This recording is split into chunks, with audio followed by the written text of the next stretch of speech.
रात का समय था। सड़क सुनसान और हवाएं ठंडी थीं। दूर कहीं कुत्तों के भौंकने की आवाज माहौल की खामोशी को और डरावना बना रही थी। स्ट्रीट लाइट से हल्की हल्की रोशनी आ रही थी, जो कभी कभी झपक कर अंधेरे को और बढ़ा देती थीं। यह कहानी रवि की है, जो एक साधारण और मेहनती आदमी था। रवि दिन भर मेहनत करता था और रात को थक कर अपने घर लौटता था। लेकिन आज की रात कुछ अलग थी। रवि के मन में कुछ दिनों पहले की एक घटना बार बार घूम रही थी, जब उसने अपनी किस्मत के साथ मजाक किया था और एक बड़ी गलती कर दी थी, जिसकी कीमत आज उसे चुकानी थी। यह कुछ दिन पहले की बात है। रवि अपने दोस्तों के साथ एक पार्टी से वापस लौट रहा था। रास्ते में हंसी मजाक करते हुए उसके दोस्त अमित ने एक पुरानी कहानी सुनाई। यह सड़क पुरानी आत्माओं के लिए मशहूर है, अमित ने गंभीरता से कहा।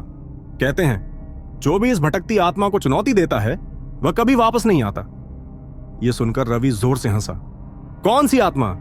यह सब बेकार की कहानियां हैं, उसने मजाक में कहा।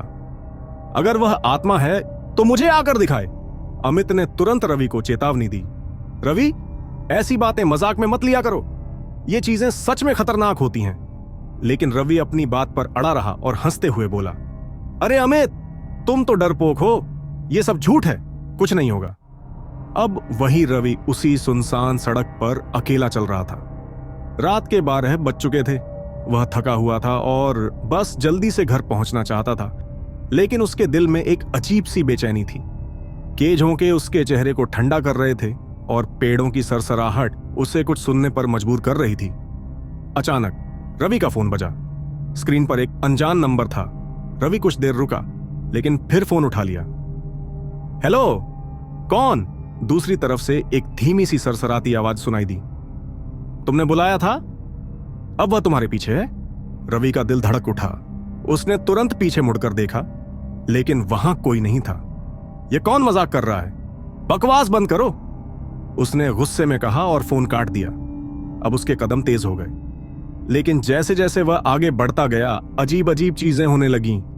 एक स्ट्रीट लाइट अचानक बुझ गई और अंधेरा छा गया।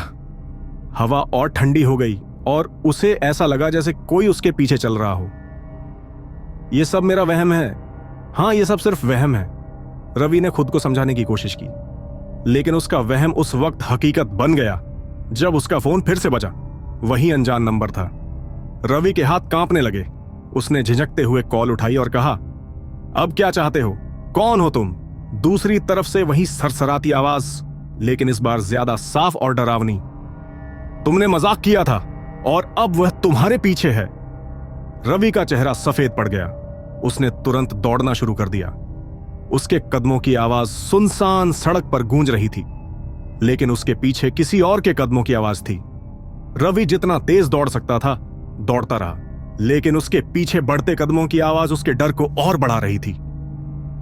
अचानक उसने सड़क के किनारे एक साया देखा, एक धुंधला सा अक्स जिसकी आंखें लाल चमक रही थीं। रवि ने कांपते हुए कहा, ये सब मेरा वहम है, ये सच नहीं हो सकता। लेकिन उस साए ने धीरे धीरे उसकी तरफ कदम बढ़ाने शुरू कर दिए।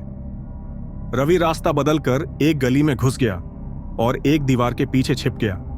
उसकी सांसें बेकाबू थीं और दिल की धड़कन उसके कानों में गूंज रही थी। वह कांपते हुए प्रार्थना करने लगा, लेकिन सरसराहट भरी आवाज अब भी उसके कानों में गूंज रही थी। तुमने बुलाया था और अब तुम कहीं नहीं जा सकते। रवि ने अपनी आंखें बंद कर लीं।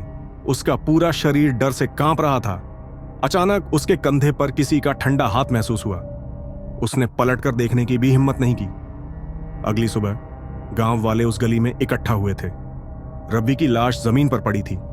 उसका चेहरा डर से अकड़ा हुआ था और उसके पास उसका फोन पड़ा था। फोन की स्क्रीन पर वही अनजान नंबर चमक रहा था। लोगों ने रवि की मौत को एक रहस्य बताया, लेकिन शायद यह रवि की गलती का अंजाम था, एक मजाक जिसकी कीमत उसने अपनी जान देकर चुकाई। लाइक करें और सब्सक्राइब करें, और ऐसी और डरावनी कहानियां सुनने के लिए स्कैरी जोन को फॉलो करें। कमेंट में बताएं अगर आपके साथ भी कभी ऐसा कुछ हुआ हो तो।